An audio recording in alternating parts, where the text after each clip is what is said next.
remains confident that she can win again in Cebu, despite key local officials endorsing the unity.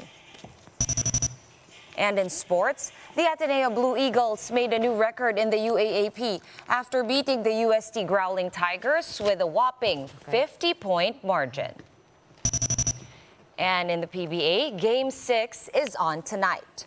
Will Ginebra take the title after 6 games, or will Meralco live to fight another day?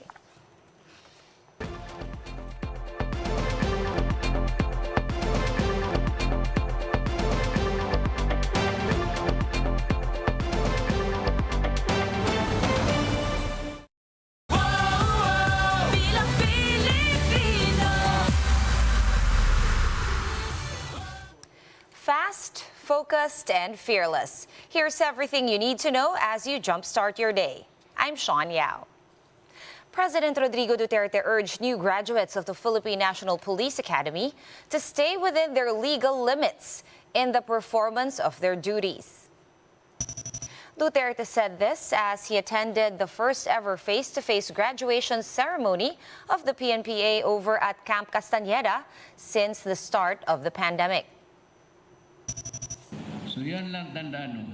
Ano lang ang tama, doon ka lang. You would know. If you have not studied it, criminal law, then somebody would tell you na ito ang trabaho ninyo at huwag kayong umalis dyan sa boundaries ng parameters legally. The chief executive also directed the new police officers to ensure a clean and honest elections. This, as he said, that the ceremony was held during a crucial juncture in the country's history, with Filipinos preparing to elect a new leader.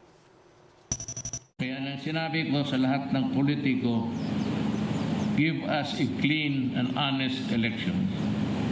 Huwag ninyong, kasi insulto sa atin yan sa inyo. And if you happen to be assigned to as a security, sabihin mo lang doon sa amo mo na, sir, ito ang limitasyon, ito lang talaga ang magawa ko. I cannot be a part of the politics here, and I am only duty bound to obey what is the mandate of the law. And just a little over 2 weeks before the upcoming May elections, and the CBCP is urging the faithful to resist the temptation of selling their votes. In a Facebook post, Caloocan Bishop and CBCP President Pablo Virgilio David shared a short story on the easiest way to catch a monkey. And that is by punching a little hole in a coconut and putting candies inside.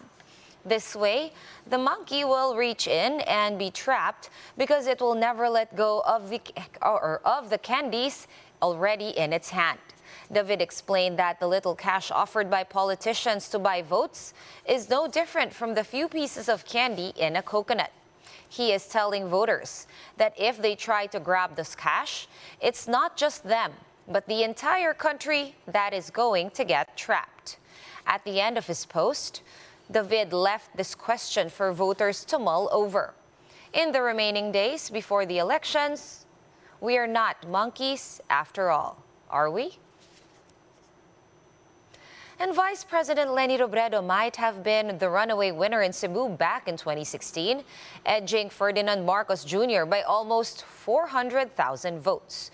But we cannot expect a similar scenario just yet, as a number of officials from Cebu have endorsed Marcos Jr.'s unity. Mobile journalist Jacob Lazaro gives us a front seat to the story.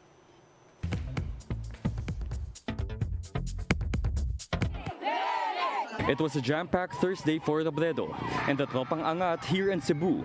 They barnstormed the cities of Bogo, Danao, Mandaue, and Bantayan Island. But she said these visits will extend even beyond the elections.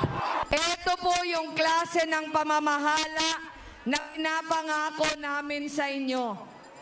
Pamamahala na hindi lang kami maghihintay sa Malacanang, hindi lang kami pupunta sa mga sentro, pero mas malayo yung lugar nyo, mas pupuntahan namin kayo dahil alam namin mas malayo yung lugar, mas mahirap puntahan, mas kailangan ang pamahalaan. With some 3.2 million registered voters, experts see Cebu as one of the battleground provinces for the 2022 elections. In 2016, Robredo won the province by a landslide with almost 400,000 votes, more than 2016 rival Ferdinand Marcos Jr. But will history repeat itself? Marcos Jr. might just pull off a tighter fight this time. Just a few days back, the unit team claimed they had their biggest campaign rally yet in Cebu, with some 300,000 supporters in attendance. While there's confusion over the real numbers, Marcos Jr. is optimistic.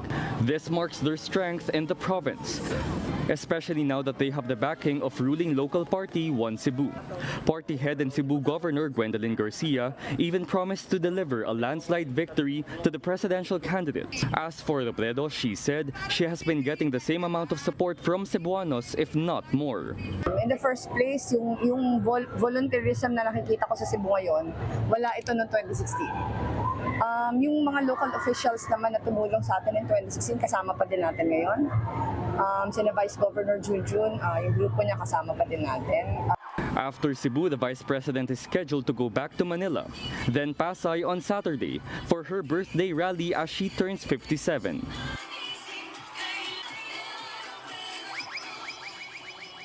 For former Senator Orly Mercado, Cebu has a unique landscape when it comes to politics, in that all politics is truly local in the province. In an interview with 1PH, Mercado said that candidates will have to go all out in the last stretch of the campaign season. But he adds that visibility alone may not be enough, as candidates will also have to get the endorsements of local politicians and influential clans to give them an advantage in the elections. Ang politika sa Cebu is different. Lahat ng mga kandidato, you have to be out. Or whatever your ranking is, you have to be visible. It is still very important to be visible dito sa mga ano. Ngayon, hindi lang visibility. Kinakailangan may mga areas na meron pa rin influensya. Meron yung tinatawag na command vote na sinusunod nila yung kung sino yung governor nila o kaya yung congressman nila o sino yung clan na ito ang dala. Pag binitbit ka niyan ng doon sa mga lugar niyan, malaki ang advantage mo. So it's still very important. It's always a combination. It's not either or, it's a combination.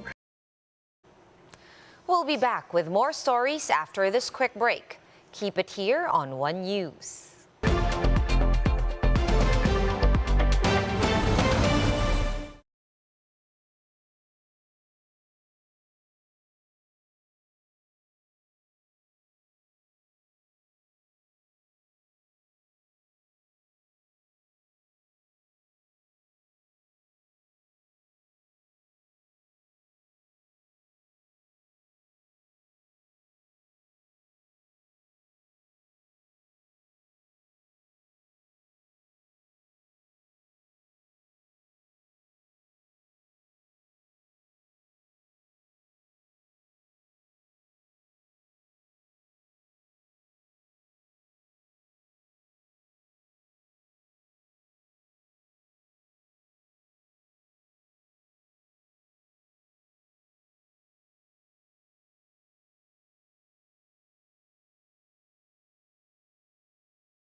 You're still watching One News Now. I'm Sean Yao. Here's an update on the UAAP Season 84 men's basketball games. The Ateneo Manila Blue Eagles remain undefeated after completely demolishing the UST Growling Tigers with a whopping 50-point lead at 101-51. The FEU Tamarao survived the NU Bulldogs after coming back from a double-digit deficit at 59-57. Meanwhile, the Adamson Soaring Falcons finally put a stop to the UP Fighting Maroons' winning streak with a 66-58 upset. The Falcons are now in a three-way tie at fourth place, with FEU and NU effectively keeping their Final Four hopes alive. And the UE Red Warriors slumped to their 10th straight loss in the league, despite almost knocking out the De La Salle Green Archers. La Salle pushed for overtime and then survived the Red Warriors 85-82. And after being postponed due to a fire, Game 6 between the Meralco Bolts and Barangay Ginebra is on tonight. The game will tip off at 6 p.m. in the MOA Arena.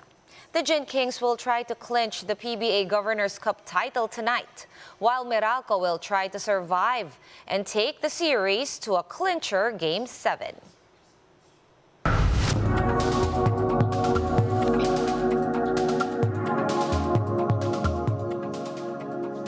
What do beavers have to do with the French elections? Bloomberg tells us how they might just save Macron on Sunday's vote. Let's watch this. On Sunday, French President Emmanuel Macron will be facing far-right leader Marine Le Pen in the second round of the presidential election.